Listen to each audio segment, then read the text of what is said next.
When I was growing up, I would go through various obsessive phases. A few that stick out would be Barney, Power Rangers, Pokemon, and Yu-Gi-Oh! However, none of those have stuck with me quite as much as my love for Scooby-Doo. When I was younger, I couldn't get enough. I remember having VHS tapes with hours and hours of Cartoon Network recordings, various episodes of Scooby-Doo, Powerpuff Girls, and Dexter's Lab. They were on a constant loop in my house. If I surfed the few channels I had and didn't see anything I liked, I would pop in a VHS and torture my family with the same reruns again and again. This got much worse when a round of direct-to-video Scooby-Doo movies were released in the late 90s and early 2000s. Scooby-Doo on Zombie Island being the first, followed by Scooby-Doo and the Witch's Ghost, Scooby-Doo and the Alien Invaders, and finally, Scooby-Doo and the Cyber Chase. These 4 films are widely considered to be a rebirth for Scooby-Doo, as they took the show back to its roots with a fresh spin on the formula. I didn't realize that at the time, mostly because I was 6 years old and I just liked that there was a talking dog.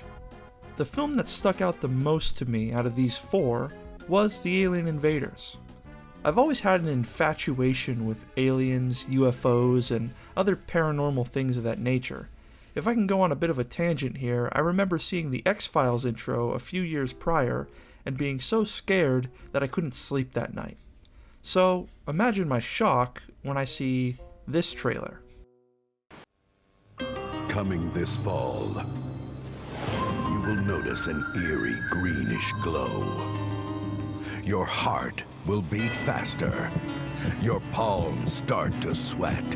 Suddenly, you know they are among us. It's the all-new movie, Scooby-Doo and the Alien Invaders, coming fall 2000. It's just the beginning. I needed this movie. I probably begged my mom for weeks to get this, waited patiently for us to go to Kmart or some other store that doesn't exist anymore, so I could grab the VHS off the shelf and plead my case in front of the world. Or something like that. Anyway, let's take a look at Scooby-Doo and the Alien Invaders. The film opens with the title sequence in outer space. We fly through planets until we reach Earth. There's an establishing shot of the satellites and bam, we meet 2 characters, Max and Laura. We find out they're members of a government organization called SELF, or Search for Alien Life Forms. There's always an acronym. Their colleague Steve comes in to relieve them from their shift as they're getting a strange reading. Now, the mystery machine is roaring through the desert. Shaggy and Scooby are jamming out, waking up the rest of the gang in the process. A dust storm blows them off course. They swerve into a restricted area where they encounter a UFO, and they wreck the van.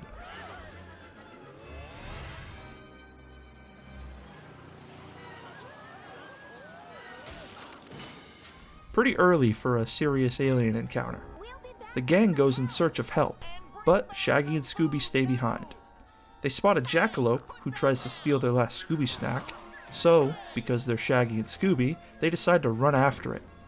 And that's when they encounter the aliens. This kicks off the first chase sequence of the film, set to a rendition of the original Scooby-Doo theme song.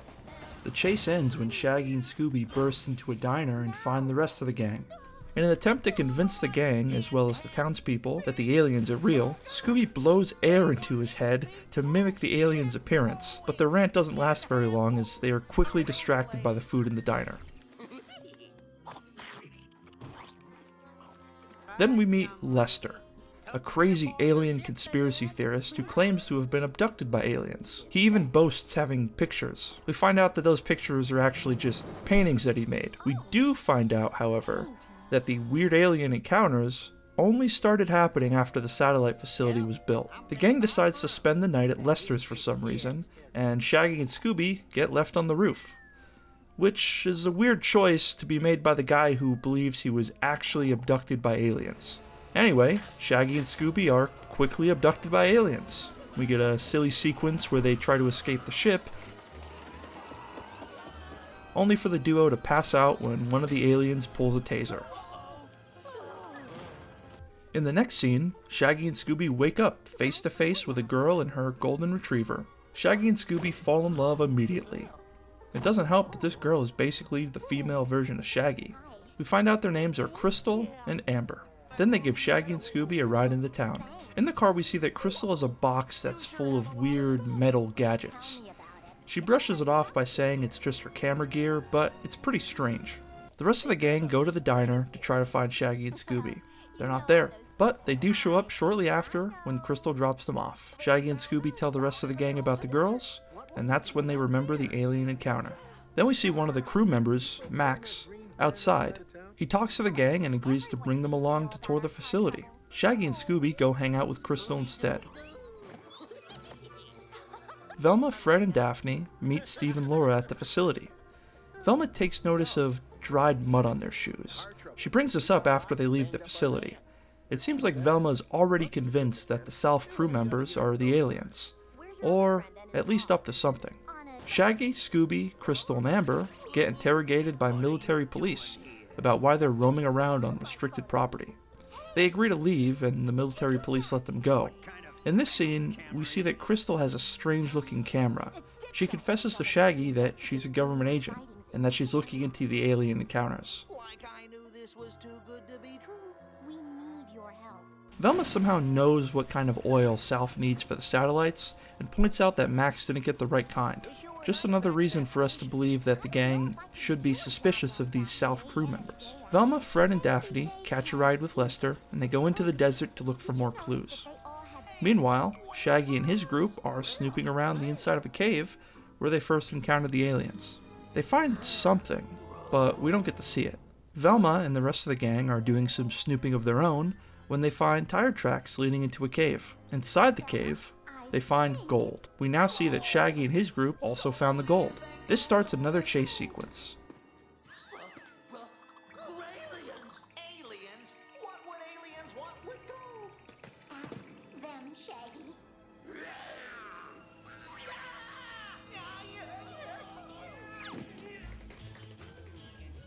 Both groups are being chased by aliens, as well as military police with bulldozers.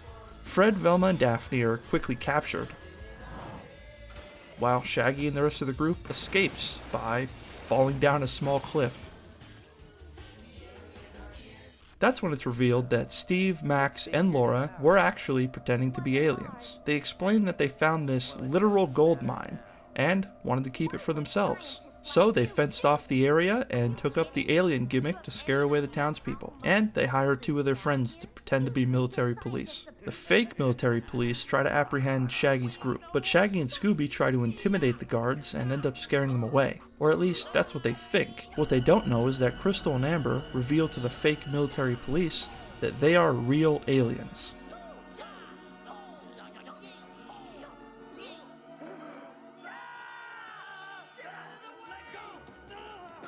But they're able to transform back before anyone else notices. Shaggy's group here cries for help and go to help Fred and the rest of the gang. Fred is able to escape from the net and help Velma and Daphne.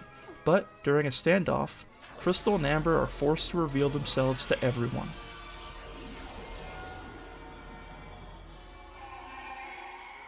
They wrap a metal beam around Max and the two fake military police, but Steve tries to catch them with a bulldozer.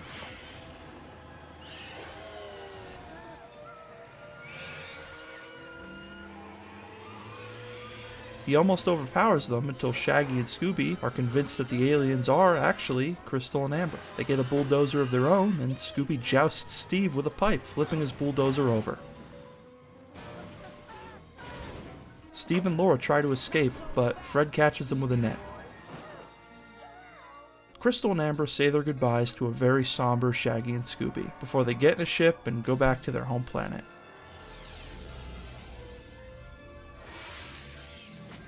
We then see the story wrap up as it usually does. The 5 culprits get arrested, and the gang drives the mystery machine into the sunrise.